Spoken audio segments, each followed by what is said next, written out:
Just this morning, the Bureau of Labor Statistics put out its jobs report for the month of July, which fell well short of expectations. Take a look at this. Analysts expected a net gain of 83,000 jobs. What did we get? The data shows we lost 23,000. The government also revised down the last 2 months of job gains, by 103,000 jobs. The president, though, is still selling an A-plus, that's a quote, economy, but voters aren't buying it. Let's bring in Henrietta Treyes, co-founder of the Vetta Partners. Henrietta, what's your biggest takeaway from the jobs numbers that came out this morning? Again, falling well below expectations. Good morning, Britt. Thanks for having me. Absolutely. The jobs report data is so impactful in this particular release that we are now changing our forecast about whether or not the Federal Reserve hikes interest rates next month and instead decides to hold them flat. That's how impactful this jobs number is. And importantly, it's not just the lost jobs that you need to look at, it's where they're coming from and then also what's happening to wages.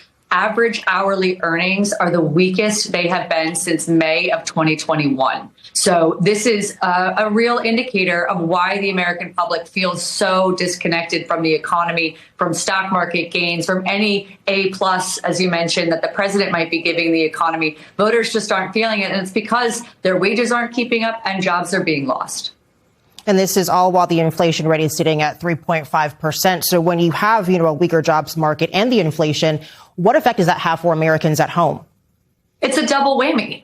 In addition, I would go one step further and say some of the agita that the American public feels, which creates this general sense of malaise around the economy, is because we're fearful of AI. We don't know what that's going to mean for our children, for our own jobs, for their prospects into the future. And this was one of the first jobs prints that went right after the first step, sort of the first shoe to drop on the AI front. The jobs that were lost were disproportionately in a white collar space, financial services, payroll services, things that can be easily automated and you can be replaced effectively by a computer. That's what we saw in this payroll report. And the combination of that plus inflation, whether it's from tariffs or the Iran war, those are all compounding. And it's just a slew of bad news for the U.S. consumer.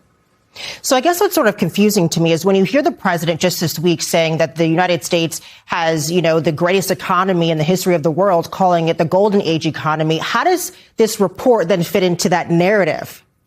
Right. That's exactly why the president's approval rating on his handling of the economy, of jobs, of inflation is so deeply underwater. It's completely disconnected from what the average American is feeling. The president is very fond of talking about the stock market.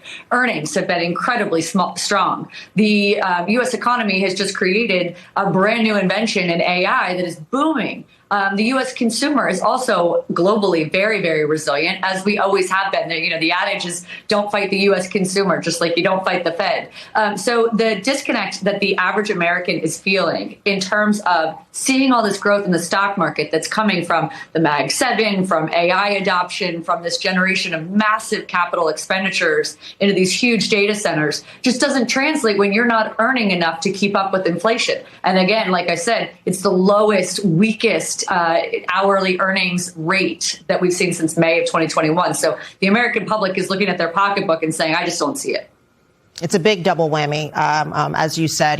When you talk about gas prices, that's another layer that's sort of added to this problem here. The national average for a gallon of gas right now, it's on our screens, $4.04, up from $2.98 since the start of the war, right? So where do you expect gas prices to go from here? Because I don't know if we can afford any more than this.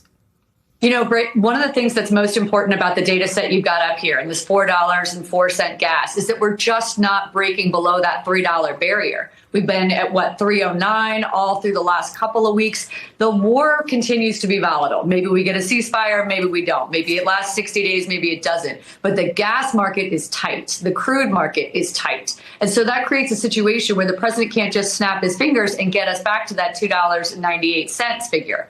There is a very real cost to closing the Strait of Hormuz, not just for a couple of weeks, but now for almost 6 months. And to not have a path forward that doesn't include Iran controlling the strait means that these prices, which are set by a global commodity, are going to be high for the foreseeable future, easily well into the end of this year. So for the American consumer, to bring it back around to what we're all feeling, you might be earning less but you're also paying more. And so you're really having a hard time buying what the president is selling by saying this is an excellent economy. Everything's more expensive and you're earning less and your wages aren't keeping up with job growth if you're keeping your job. So it is across the board very disconcerting and uncomfortable for the American consumer who has to get to their job, must buy the gasoline to get there. Yeah, this affordability issue is much more like a crisis. I think we need a triple whammy at this point. Henrietta Trace, Thank you so much for your time today.